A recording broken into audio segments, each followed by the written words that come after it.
السلام علیکم۔ @عرفان خان اردو آفیشیل پر آپ کا استقبال کرتا ہوں۔ آج کے سبق کا مضمون ہے نماز کے دوسرے رکن قراءت کا بیان۔ سوال: قراءت سے کیا مراد ہے؟ جواب: قراءت سے قرآن مجید پڑھنے کو کہتے ہیں۔ قراءت قرآن مجید پڑھنے کو کہتے ہیں۔ سوال: نماز میں کتنا قرآن مجید پڑھنا ضروری ہے؟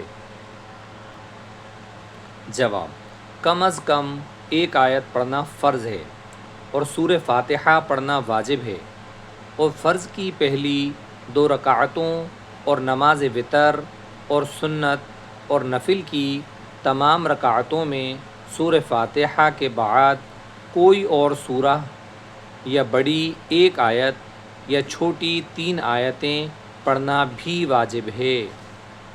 سوال: کیا سورہ فاتحہ تمام نمازوں کی ہر رکعت میں پڑھنا واجب ہے؟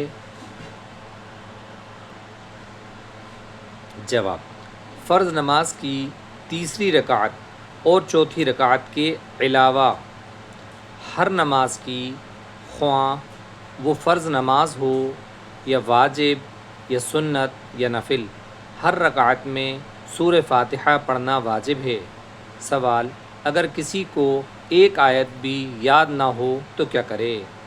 جواب: سبحان اللہ یا الحمدللہ بجائے قراءت کے پڑھ لے، اور جلد سے جلد اس پر قرآن مجید سیکھنا اور یاد کرنا فرض ہے۔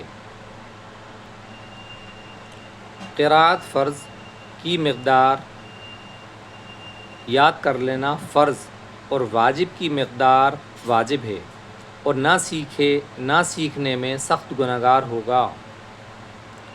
سوال: قرآن مجید کس کس نماز میں زور سے پڑھنا چاہیے؟ جواب: امام پر واجب ہے کہ نماز مغرب اور عشاء کی پہلی 2 رکعتوں میں، اور فجر اور جمعہ اور عیدین کی نمازوں میں، اور رمضان المبارک کے مہینے میں تراویح اور وتر کی نمازوں میں آواز سے پڑھے۔ وتر کی نمازوں میں آواز سے قرآن پڑھے۔ سوال: کن نمازوں میں قراءت آہستہ کرنی چاہیے؟ جواب: نماز ظہر اور نماز عصر میں امام اور منفرد سب کو، اور نماز وتر میں منفرد کو قراءت آہستہ کرنی چاہیے۔ سوال: زور سے پڑھنے کی کیا مقدار ہے؟ جواب: زور سے پڑھنے کا ادنیٰ درجہ یہ ہے کہ اپنی آواز پاس والے شخص کے کان میں پہنچ سکے، اور آہستہ پڑھنے کا ادنیٰ درجہ یہ ہے کہ اپنی آواز اپنے کان میں پہنچ سکے۔ سوال: جن نمازوں میں آواز سے قراءت کی جاتی ہے انہیں کیا کہتے ہیں؟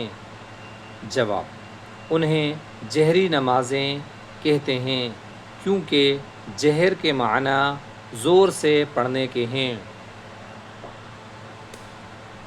سوال: جن نمازوں میں آہستہ قراءت کی جاتی ہے انہیں کیا کہتے ہیں؟ جواب: انہیں سری نمازیں کہتے ہیں، کیونکہ سری کے معنی آہستہ پڑھنے کے ہیں۔ سوال: اگر کوئی شخص زبان سے الفاظ نہ کہے، صرف خیال میں پڑھ جائے تو، مطلب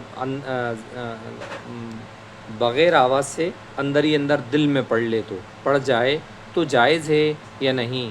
جواب: صرف خیال دوڑا لینے سے نماز نہ ہوگی، بلکہ زبان سے پڑھنا ضروری ہے۔